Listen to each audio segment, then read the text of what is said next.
ಆತ್ಮೀಯ ಸ್ಪರ್ಧಾರ್ಥಿಗಳೇ, ಎಲ್ಲರಿಗೂ ಬೆಳದಿಂಗಳು education YouTube ಚಾನಲ್ಗೆ ಸ್ವಾಗತ. ಇವತ್ತು ರಾಜ್ಯಶಾಸ್ತ್ರದ ಟಾಪ್ 10 ಪ್ರಶ್ನೆಗಳನ್ನು ತೆಗೆದುಕೊಂಡು ಬಂದಿರುವಂಥದ್ದು. ಹಲವಾರು ಪರೀಕ್ಷೆಗಳಿಗೆ ಹೆಚ್ಚಿನ ಈ ಪ್ರಶ್ನೆಗಳು ರಿಪೀಟ್ ಆಗಿರೋದ್ರಿಂದ, ಜೊತೆಗೆ ತುಂಬ ಇಂಪಾರ್ಟೆಂಟ್ ಆಗಿರೋದ್ರಿಂದ ಇವುಗಳ ಪ್ರಶ್ನೆಯ ವಿವರಣೆಯೊಂದಿಗೆ ಇವತ್ತು ಪ್ರಸ್ತುತವನ್ನು ಪಡಿಸಲಿದ್ದೇವೆ. ಮೊದಲನೇ ಪ್ರಶ್ನೆಯನ್ನು ನಾವು ನೋಡೋಣ. ಕೆಳಗಿನವುಗಳಲ್ಲಿ ಯಾವುದು ಮೂಲಭೂತ ಹಕ್ಕು ಅಲ್ಲ ಅಂತ ಕೇಳಿದರೆ, ಇಲ್ಲಿ ಯಾವುದು ಮೂಲಭೂತ ಹಕ್ಕು ಅಲ್ಲ ಅಂತ ಕೇಳಿರುವಂಥದ್ದು. ಹಾಗಾದರೆ ಇಲ್ಲಿರುವ 4 ಆಪ್ಷನ್ಗಳಲ್ಲಿ 3 ಮೂಲಭೂತ ಹಕ್ಕುಗಳಾಗಿದ್ದಾವೆ, ಒಂದು ಮೂಲಭೂತ ಹಕ್ಕು ಆಗಿ ಉಳಿದಿಲ್ಲ ಅನ್ನುವಂಥದ್ದು ನಾವು ಇಲ್ಲಿ ಅರ್ಥ ಮಾಡ್ಕೊಳ್ಬೇಕಾಗುತ್ತದೆ. ಹಾಗಾದರೆ ಆಪ್ಷನ್ಸ್ಗಳನ್ನ ನಾವು ನೋಡ್ತಾ ಹೋದಾಗ, ಆಪ್ಷನ್ 1 ಸಮಾನತೆಯ ಹಕ್ಕು, ಆಪ್ಷನ್ 2 ಸ್ವಾತಂತ್ರ್ಯದ ಹಕ್ಕು, ಆಪ್ಷನ್ 3 ಆಸ್ತಿಯ ಹಕ್ಕು, ಆಪ್ಷನ್ 4 ಶೋಷಣೆಯ ವಿರುದ್ಧ ಹಕ್ಕು. ಈ 4 ಹಕ್ಕುಗಳು ಇಲ್ಲಿ ಇರುವಂಥವು. ಇದರಲ್ಲಿ ಒಂದು ಮಾತ್ರ ಇಂದಿಗೆ ಮೂಲಭೂತ ಹಕ್ಕಾಗಿ ಉಳಿದಿಲ್ಲ ಅಂಥದ್ದು. ಈಗಾಗಲೇ ನಿಮಗೆ ಇದರ ಉತ್ತರ ಗೊತ್ತಿರಬಹುದು ಅಂದ್ಕೊಂಡಿರ್ತೀನಿ. ಉತ್ತರ ಯಾವುದು ಅನ್ನೋದನ್ನು ನಾವು ನೋಡ್ಕೊಂಬರೋಣ. ಮೊದಲನೇದಾಗಿ ನೋಡಿ, ಉತ್ತರ ಆಸ್ತಿಯ ಹಕ್ಕು. ಈ ಆಸ್ತಿಯ ಹಕ್ಕು ಅನ್ನುವಂಥದ್ದು ಇಂದು ಮೂಲಭೂತ ಹಕ್ಕಾಗಿ ಇಲ್ಲಿ ಉಳಿದಿರೋದಿಲ್ಲ. ಹಾಗಾದರೆ ಈ ಮೂಲಭೂತ ಹಕ್ಕು ಅನ್ನೋದ್ರ ಬಗ್ಗೆ ನಾವು ತಿಳ್ಕೊಳ್ಳುವಂಥ ಪ್ರಯತ್ನವನ್ನು ನಾವು ಇಲ್ಲಿ ಮಾಡೋಣ. ಈ ಮೂಲಭೂತ ಹಕ್ಕು 3ನೇ ಭಾಗದಲ್ಲಿ ಕಂಡುಬರುವಂಥದ್ದು. ಎಷ್ಟನೇ ಭಾಗ ಅಂದಾಗ 3ನೇ ಭಾಗದಲ್ಲಿ ಇದು ಕಂಡುಬರುತ್ತೆ. ಈ 3ನೇ ಭಾಗದಲ್ಲಿ ಏನು ಒಳಗೊಂಡಿದೆ ಅಂದರೆ, ಮೂಲಭೂತ ಹಕ್ಕುಗಳ ಪಟ್ಟಿಯನ್ನು ಮತ್ತು ಅದರ ವಿವರಣೆಯನ್ನು ಇಲ್ಲಿ ಒಳಗೊಂಡಿರುವಂಥದ್ದು. ಹಾಗಾದರೆ 3ನೇ ಮೂಲಭೂತ ಹಕ್ಕುಗಳು ಅಂದರೆ 3ನೇ ಭಾಗದಲ್ಲಿರುವಂತಹ ಮೂಲಭೂತ ಹಕ್ಕುಗಳು ಎಷ್ಟನೇ ವಿಧಿಯಿಂದ ಎಷ್ಟನೇ ವಿಧಿಯವರೆಗೆ ಇವೆ ಅನ್ನುವಂಥದ್ದನ್ನು ನಾವು ತಿಳ್ಕೊಬೇಕಾಗುತ್ತೆ. 12ನೇ ವಿಧಿಯಿಂದ 35ನೇ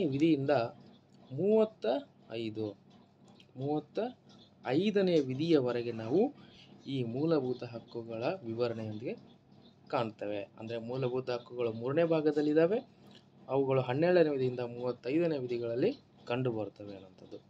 ನೋಡಿ, ನಮ್ಮ ಭಾರತದ ಸಂವಿಧಾನದಲ್ಲಿ ನಾವು ಏನು ಮಾಡಿದ್ದೀವಿ ಅಂದರೆ, ಕೆಲವೊಂದಿಷ್ಟನ್ನು ಎರವಲು ಪಡೆದುಕೊಂಡಿದ್ದೀವಿ.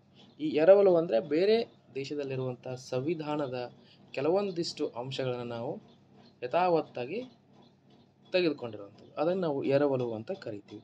ಹಾಗಾದರೆ ಈ ಮೂಲಭೂತ ಹಕ್ಕುಗಳನ್ನು ನಾವು ಎಲ್ಲಿಂದ ಎರವಲು ಪಡೆದುಕೊಂಡು ಬಂದಿದ್ದೇವೆ ಅನ್ನೋದು ಕೂಡ ಭಾಳ ಪ್ರಮುಖವಾಗುತ್ತೆ. ಅದು ನಾವು ಅಮೇರಿಕ ಸಂಯುಕ್ತ ಸಂಸ್ಥಾನದ ಹಕ್ಕುಪಟ್ಟಿಗಳಿಂದ ನಾವು ಈ ಮೂಲಭೂತ ಹಕ್ಕುಗಳನ್ನು ಇಲ್ಲಿ ಎರವಲು ಪಡೆದುಕೊಂಡಿರುವಂಥದ್ದು. ಜೊತೆಗೆ ಮೂಲಭೂತ ಹಕ್ಕು ಆಗಲೇ ಹೇಳಿದೆ 3ನೇ ಭಾಗದಲ್ಲಿ ಇಲ್ಲಿ ಕಂಡುಬರುತ್ತೆ ಅಂತ ಹೇಳಿದೆ. ಈ 3ನೇ ಭಾಗವನ್ನು ನಾವು ಏನಂತ ವಿಶ್ಲೇಷಣೆ ಮಾಡಿದ್ದೀವಿ ಅಂತಂದರೆ, ಭಾರತದ ಮ್ಯಾಗ್ನಾ ಕಾರ್ಟ್ ಅಂತ ನಾವು ಇದನ್ನು ಕರಿತೀವಿ. ಇಲ್ಲಿ ಕರಿತೀವಿ.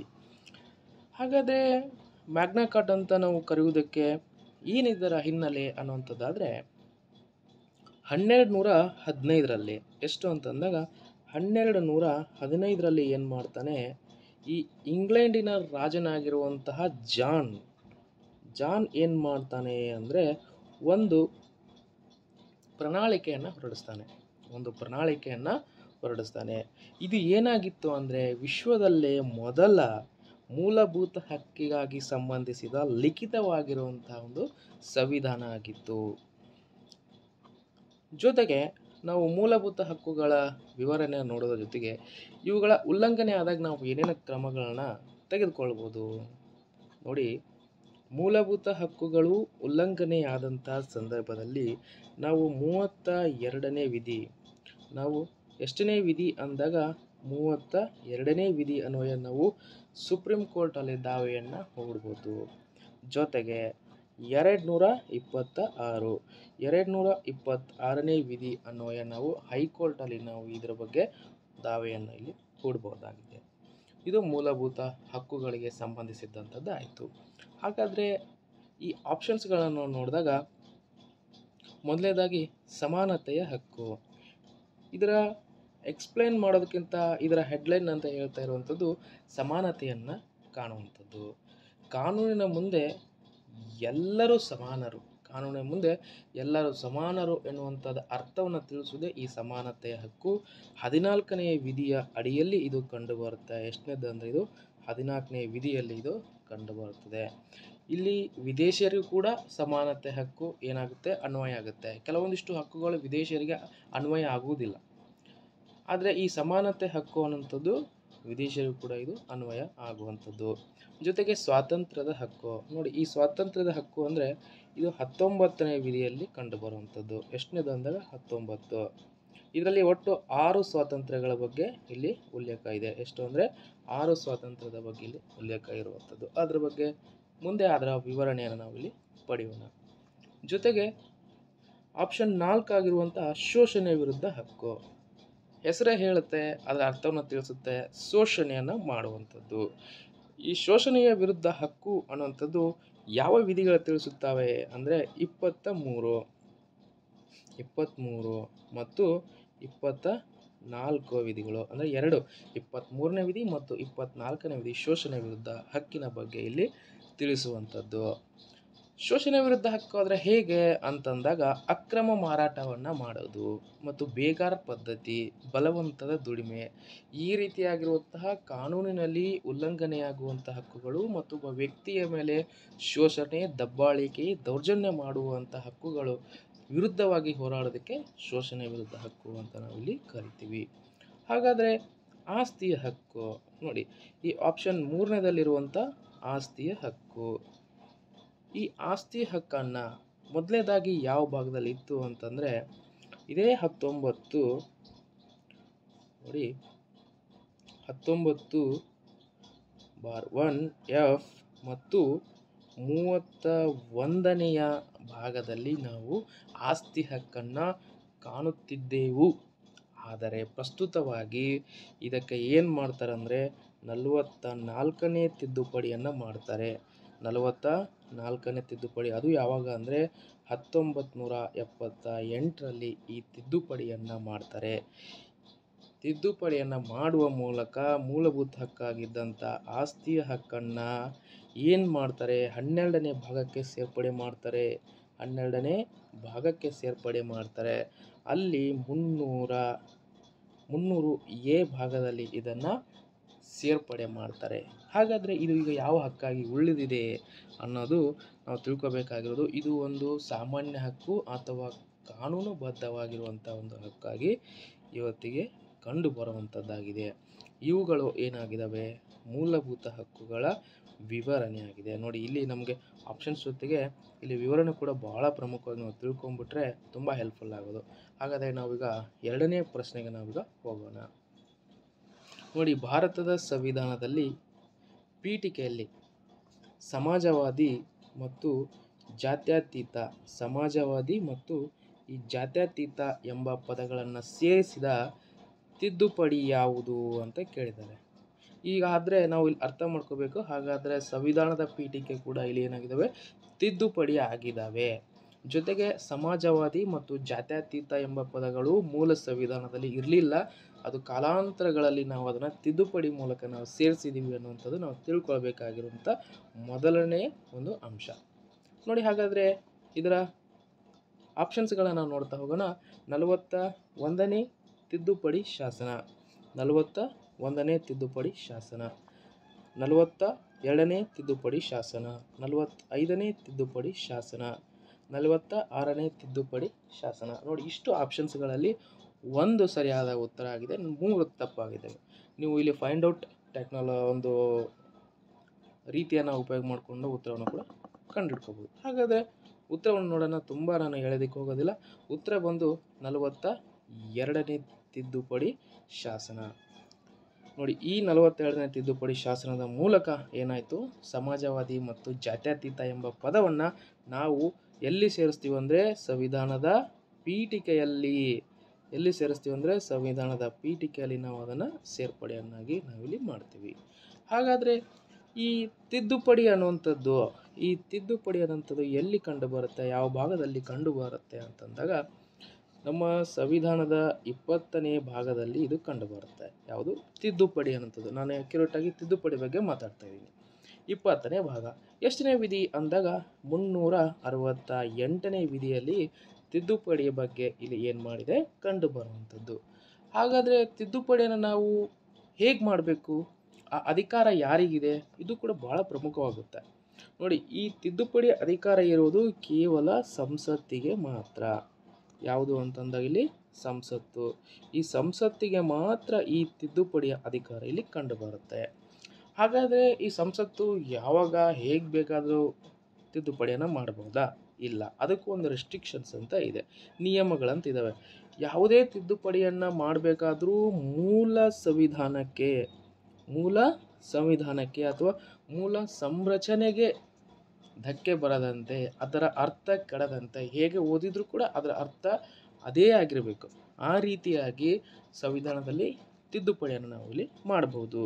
ಹಾಗಾದರೆ ಸಂಸತ್ತು ಅಂದ ತಕ್ಷಣ ನಮಗೆ ಗೊತ್ತಾಗುತ್ತೆ ಲೋಕಸಭೆ ಮತ್ತು ರಾಜ್ಯಸಭೆ ಇವುಗಳ ಮೂಲಕ ಇಲ್ಲಿ ತಿದ್ದುಪಡಿಯನ್ನು ಮಾಡೋದಕ್ಕೆ ಬರುತ್ತೆ. ಹಾಗಾದರೆ ಇದರಲ್ಲಿ ಯಾವ ರಾಜ್ಯ ಶಾಸಕಾಂಗ, ವಿಧಾನ ಪರಿಷತ್ಗಳಾಗಿರ್ಬೋದು, ಯಾವುಗಳು ಇದರಲ್ಲಿ ಅಧಿಕಾರದ ವ್ಯಾಪ್ತಿ ಇಲ್ಲಿ ಇಲ್ಲ. ಹಾಗಾದರೆ ಇದು ಇಲ್ಲಿ ಏನಾಗುತ್ತೆ ಅನ್ನೋಂಥದ್ದು ನಾವು ತಿಳ್ಕೊಳ್ಬೇಕಾಗಿರೋದು, ಲೋಕಸಭೆ ಮತ್ತು ರಾಜ್ಯಸಭೆಗೆ ಇದರ ಅಧಿಕಾರ ಇಲ್ಲಿ ಕಂಡು ಬರುತ್ತೆ. ಹಾಗಾದರೆ 41ನೇ ವಿಧಿ 41ನೇ ವಿಧಿಯಲ್ಲ, ತಿದ್ದುಪಡಿ. ಈ 41ನೇ ತಿದ್ದುಪಡಿ ಶಾಸನದಲ್ಲಿ ಏನೇನೋ ಇರುತ್ತೆ ಅಂದಾಗ ಇಲ್ಲಿ 316ನೇ ಒಂದು ವಿಧಿಯನ್ನು ಬದಲಾವಣೆಯನ್ನು ಮಾಡ್ತಾರೆ. ಈ ಬದಲಾವಣೆಯನ್ನು ಮಾಡುವ ಮೂಲಕ ರಾಜ್ಯ ಲೋಕಸೇವಾ ಮತ್ತು ಜಂಟಿ ಲೋಕಸೇವಾ ಆಯೋಗದ ಸದಸ್ಯರ ನಿವೃತ್ತಿ ವಯಸ್ಸನ್ನು ಏನು ಮಾಡ್ತಾರೆ, 60 ಇದ್ದಿದ್ದನ್ನು 62ಕ್ಕೆ ಏರಿಕೆಯನ್ನು ಮಾಡ್ತಾರೆ. 62ಕ್ಕೆ ಏರಿಕೆಯನ್ನು ಮಾಡ್ತಾರೆ. ಅದು 41ನೇ ತಿದ್ದುಪಡಿ ಶಾಸನ.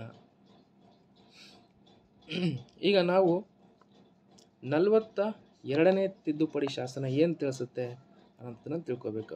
ನಾವು ಈ 42ನೇ ತಿದ್ದುಪಡಿ ಶಾಸನ ನಾವು ಏನಂತ ಕರಿತೀವಿ ಅಂದರೆ, ಇನ್ನೊಂದು ಹೆಸರು ಅಂದರೆ ಇದಕ್ಕೆ ಮಿನಿ ಸಂವಿಧಾನ ಅಂತ ನಾವು ಇದನ್ನು ಕರಿತೀವಿ. ಯಾವಾಗ ಈ ಶಾಸನ ಅಥವಾ ಈ ತಿದ್ದುಪಡಿ ಆಗುತ್ತೆ ಅಂದರೆ 1976ರಲ್ಲಿ ಈ ಒಂದು ತಿದ್ದುಪಡಿ ಇಲ್ಲಿ ಆಗುತ್ತೆ. ಯಾರ ಕಾಲಘಟ್ಟದಲ್ಲಿ ಅಂದರೆ ಶ್ರೀಮತಿ ಇಂದಿರಾ ಗಾಂಧಿಯವರ ಕಾಲಘಟ್ಟದಲ್ಲಿ ಆಗುತ್ತೆ. ಇದಕ್ಕೆ ನಾವು ಮಿನಿ ಸಂವಿಧಾನ ಅಂತ ಕರಿತೀವಿ, ಯಾಕಂದ್ರೆ ಹಲವಾರು ಒಂದು ತಿದ್ದುಪಡಿಗಳು ಈ ಕಾಲಘಟ್ಟದಲ್ಲಿ ಆಗುವಂಥದ್ದು. ಹಾಗಾದರೆ 45ನೇ ತಿದ್ದುಪಡಿ ಏನು ತಿಳಿಸುತ್ತೆ ನಮಗೆ ನಮ್ಮ ಸಂವಿಧಾನದಲ್ಲಿ ಅಂದಾಗ, ಲೋಕಸಭೆ ಮತ್ತು ವಿಧಾನಸಭೆ ಮತ್ತು ಪರಿಶಿಷ್ಟ ಜಾತಿ ಪರಿಶಿಷ್ಟ ಪಂಗಡದ ಮೀಸಲಾತಿ ಜೊತೆಗೆ ಆಂಗ್ಲೋ ಇಂಡಿಯನ್ರಿಗೆ ನೀಡಲಾಗಿದ್ದ ಪ್ರಾತಿನಿಧ್ಯವನ್ನು ನಾವು ಇಲ್ಲಿ ಏನು ಮಾಡ್ತೀವಿ ಅಂದರೆ ಎಕ್ಸ್ಟೆಂಡ್ ಮಾಡ್ತೀವಿ. ಅದು 10 years ಎಕ್ಸ್ಟೆಂಡ್ ಮಾಡ್ತೀವಿ. ಏನು, ಲೋಕಸಭೆ ಮತ್ತು ವಿಧಾನಸಭೆಯ ಪರಿಶಿಷ್ಟ ಜಾತಿ ಪರಿಶಿಷ್ಟ ಪಂಗಡದ ಮೀಸಲಾತಿಯ ಜೊತೆಗೆ ಆಂಗ್ಲೋ ಇಂಡಿಯನ್ರಿಗೆ ನೀಡಲಾಗಿರುವಂಥ ಪ್ರಾತಿನಿಧ್ಯವನ್ನು ನಾವು ಏನು ಮಾಡ್ತೀವಿ, 10 ವರ್ಷಗಳ ಕಾಲ ಮುಂದೂಡ್ತೀವಿ ಅಥವಾ ಹೆಚ್ಚಿಗೆ ಮಾಡ್ತೀವಿ ಅಥವಾ ವಿಸ್ತರಿಸ್ತೀವಿ.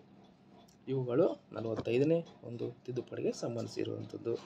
ಹಾಗಾದರೆ 46ನೇ ತಿದ್ದುಪಡಿ ಶಾಸನ ಏನು ತಿಳಿಸುತ್ತೆ ಅಂದಾಗ, ಇದು ಪ್ರಮುಖವಾಗಿ 1983 ಫೆಬ್ರವರಿ ತಿಂಗಳಲ್ಲಿ ಇದು ಜಾರಿಯಾಗುತ್ತೆ. ಏನು ಅಂದರೆ, ಕೇಂದ್ರಕ್ಕೆ ಸಂಬಂಧಿಸಿದಂತಹ ಮಾರಾಟ ತೆರಿಗೆಯಲ್ಲಿ ಕೆಲವೊಂದಿಷ್ಟು ಬದಲಾವಣೆಗಳನ್ನು ಇಲ್ಲಿ ಮಾಡ್ಕೊಳ್ತಾರೆ. ಅದು 46ನೇ ತಿದ್ದುಪಡಿಗೆ ಇಲ್ಲಿ ಕಂಡುಬರುವಂಥದ್ದು. ಈಗ ನಾನು ಆಗಲೇ ಹೇಳಿದೆ 42ನೇ ತಿದ್ದುಪಡಿಯನ್ನು ನಾವು ಮಿನಿ ಸಂವಿಧಾನ ಅಂತ ಕರಿತೀವಿ ಅನ್ನೋಂಥದ್ದನ್ನು ಹೇಳಿದೆ. ಇದ್ರ ಜೊತೆಗೆ 44ನೇ ತಿದ್ದುಪಡಿ ಬಗ್ಗೆ ಕೂಡ ನಾವು ಸ್ವಲ್ಪವಾಗಿ ತಿಳ್ಕೊಬೇಕಾಗುತ್ತೆ, ಯಾಕಂದರೆ ಭಾಳ ಇಂಪಾರ್ಟೆಂಟ್ ಆಗಿರೋಂಥ ತಿದ್ದುಪಡಿ ಆಗುತ್ತೆ. ಇದು 1978ರಲ್ಲಿ ಇದಾಗುತ್ತೆ. 47ನೇ ತಿದ್ದುಪಡಿ 1976ರಲ್ಲಿ ಆಗುತ್ತೆ. 2 ವರ್ಷಗಳ ಗ್ಯಾಪ್. ಇಲ್ಲಿ ಇಂದಿರಾ ಗಾಂಧಿಯವರು ಒಂದು ಪ್ರಧಾನಮಂತ್ರಿ ಆಗಿರ್ತಾರೆ. ಇಲ್ಲಿ ಮೊರಾರ್ಜಿ ದೇಸಾಯಿ ಅವರು ಏನು ಕಂಡುಬರ್ತಾರೆ ಅಂದರೆ ಪ್ರಧಾನಮಂತ್ರಿ ಆಗಿ ಕಂಡುಬರ್ತಾರೆ.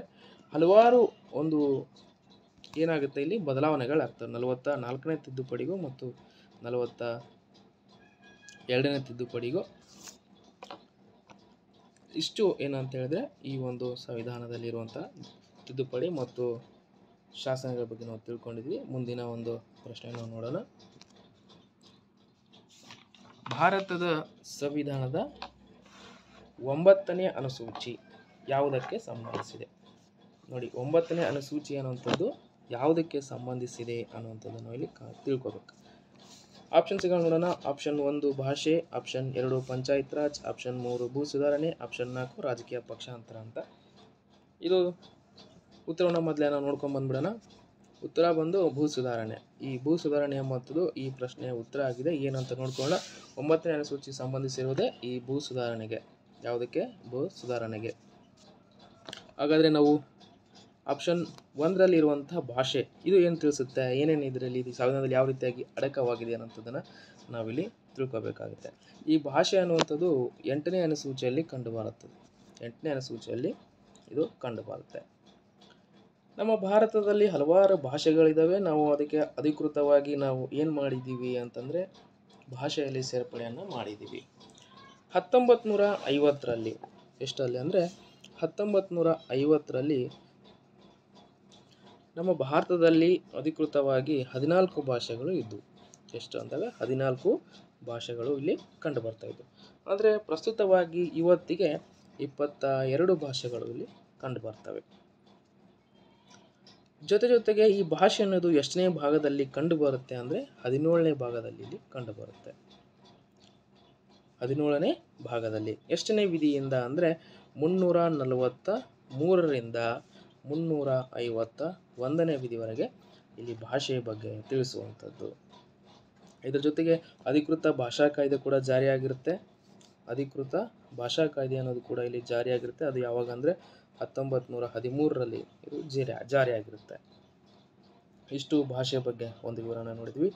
ಜೊತೆಗೆ ಪಂಚಾಯತ್ ರಾಜ್ ಅನ್ನೋಂಥದ್ದು, ಪಂಚಾಯತ್ ರಾಜ್ ಇದು ನೋಡಿ ನಮ್ಮ ಭಾರತದ ಸಂವಿಧಾನದಲ್ಲಿ 11ನೇ ಅನುಸೂಚಿಯಲ್ಲಿ ಕಂಡುಬರುತ್ತೆ. ಜೊತೆಗೆ ಭಾಗ ಅಂತಂದಾಗ 9ನೇ ಭಾಗದಲ್ಲಿ ಇದು ಕಂಡುಬರುತ್ತೆ. 9ನೇ ಭಾಗ. ಜೊತೆಗೆ ಅನುಸೂಚಿ ಅಂದರೆ 11ನೇ ಅನುಸೂಚಿಯಲ್ಲಿ, ಭಾಗ ಅಂದಾಗ 9ನೇ ಭಾಗದಲ್ಲಿ ಕಂಡುಬರುತ್ತೆ. ನೋಡಿ, ಇನ್ನೊಂದ್ಸಲ ಹೇಳ್ತೀನಿ, ಕನ್ಫ್ಯೂಸ್ ಆಗೋದು ಬೇಡ. ಪಂಚಾಯತ್ ರಾಜ್ ಅನ್ನುವಂಥದ್ದು 9ನೇ ಅನುಸೂಚಿಯಲ್ಲಿ ಕಂಡುಬರುತ್ತೆ. 9ನೇ ಅಲ್ಲ, 11ನೇ ಅನುಸೂಚಿಯಲ್ಲಿ 9ನೇ ಭಾಗದಲ್ಲಿ ಕಂಡುಬರುತ್ತೆ. ಒಂದು ಸೆಕೆಂಡ್, ಇದ್ರ ಬಗ್ಗೆ ನಾನು ಬರೀತೀನಿ, ನನಗೂ ಕನ್ಫ್ಯೂಸ್ ಆಯಿತು ಇದು ಹೇಳೋದ್ರಲ್ಲಿ. ನೋಡಿ, ಪಂಚಾಯತ್ ರಾಜ್ ಅನ್ನುವಂಥದ್ದು 11ನೇ ಅನುಸೂಚಿಯಲ್ಲಿ ಕಂಡುಬರುತ್ತೆ. ಅನುಸೂಚಿಯಲ್ಲಿ ಇಲ್ಲಿ ಕಂಡುಬರುತ್ತೆ. ಜೊತೆಗೆ ಭಾಗ ಅಂತಂದಾಗ 9ನೇ ಭಾಗದಲ್ಲಿ ಇದು ಕಂಡುಬರುತ್ತೆ. ಓಕೆ, ಈಗ ಇದರ ಬಗ್ಗೆ ನಿಮಗೆ ಕ್ಲಾರಿಫೈ ಆಯಿತು, ಕನ್ಫ್ಯೂಸ್ ಆಗಿಲ್ಲ ಅಂತ ಅಂದ್ಕೊಳ್ತೀನಿ. ಆ ರೀತಿ ಏನಾದರೂ ಕನ್ಫ್ಯೂಸ್ ಆದರೆ ನೀವು ಕಾಮೆಂಟ್ ಬಾಕ್ಸಲ್ಲಿ ಮೆಸೇಜ್ ಮಾಡಿ, ಮತ್ತು ಅದಕ್ಕೆ ನಾನು ವಿವರಣೆಯನ್ನು ಕೊಡ್ತೀನಿ.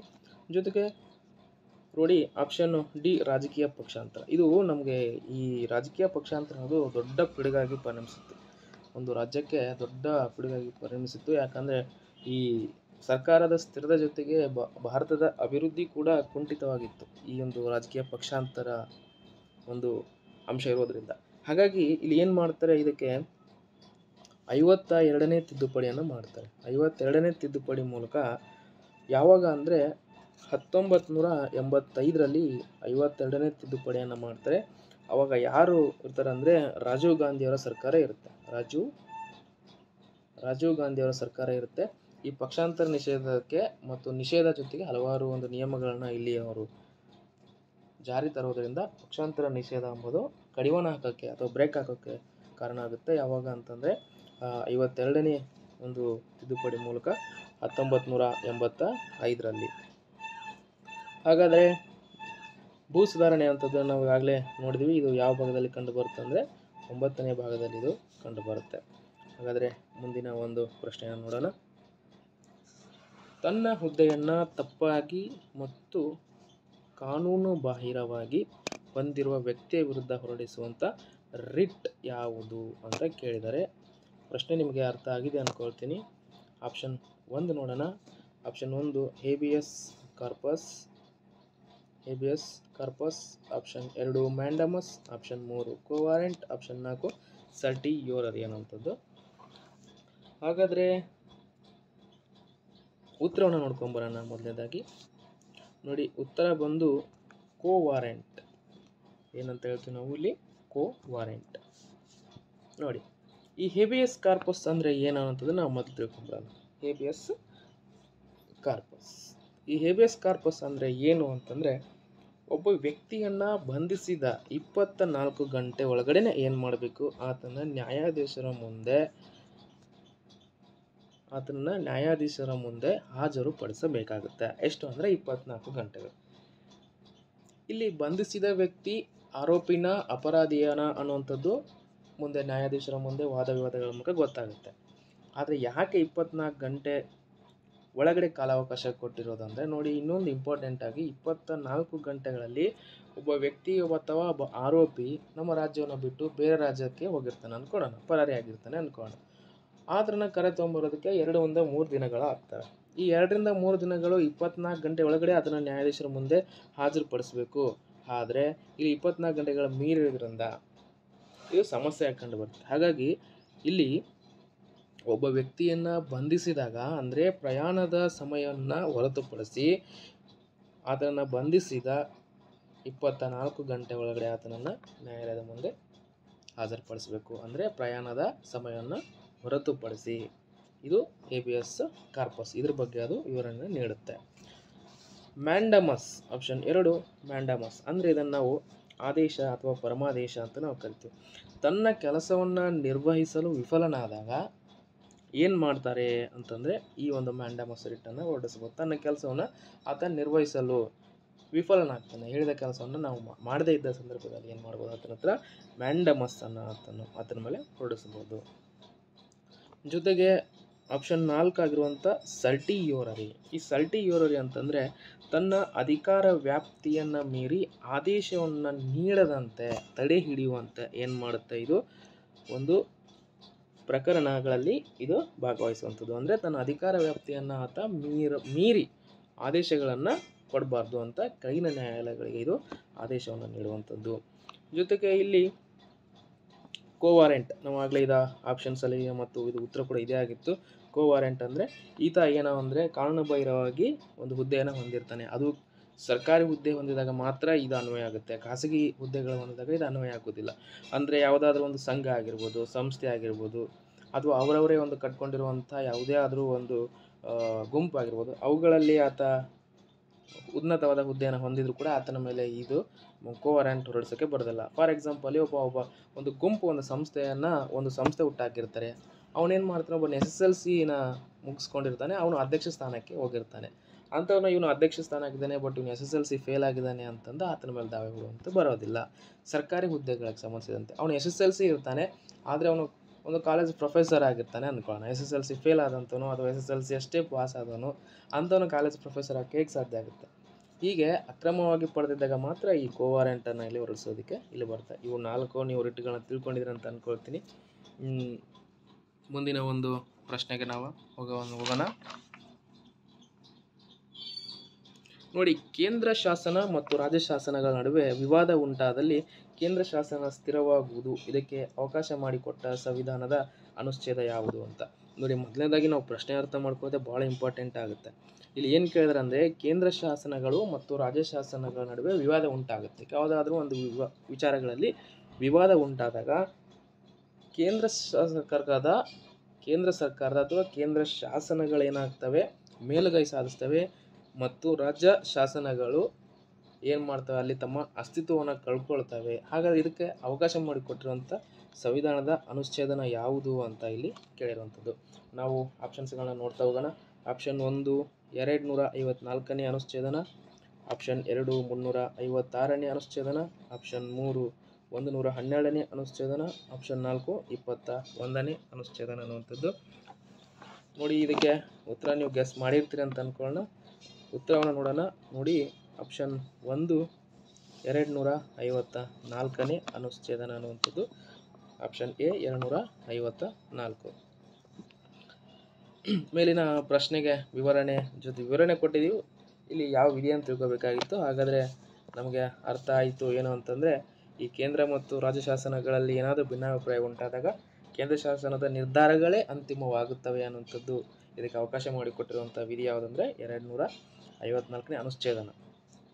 ಜೊತೆಗೆ 356ನೇ ಅನುಚ್ಛೇದನ ಏನು ಹೇಳುತ್ತೆ ಅಂತಂದರೆ, ರಾಜ್ಯದಲ್ಲಿ ಏನಾದರೂ ಸಂವಿಧಾನಾತ್ಮಕ ಆಡಳಿತ ಕುಸಿದು ಹೋದಾಗ ಅಂದರೆ ಸರ್ಕಾರ ನಡೆಸಲು ವಿಫಲವಾದಂಥ ಸಂದರ್ಭದಲ್ಲಿ ರಾಷ್ಟ್ರಪತಿಯವರು ಏನು ಮಾಡ್ತಾರೆ, ಇಲ್ಲಿ ಆಡಳಿತವನ್ನು ನಡೆಸ್ತಾರೆ. ಎಷ್ಟನೇ ವಿಧಿ ಅನ್ವಯ ಅಂತಂದರೆ 356ನೇ ವಿಧಿ ಅನ್ವಯ ಮಾಡ್ತಾರೆ, ರಾಜ್ಯದಲ್ಲಿ ನಡೆಸ್ತಾರೆ.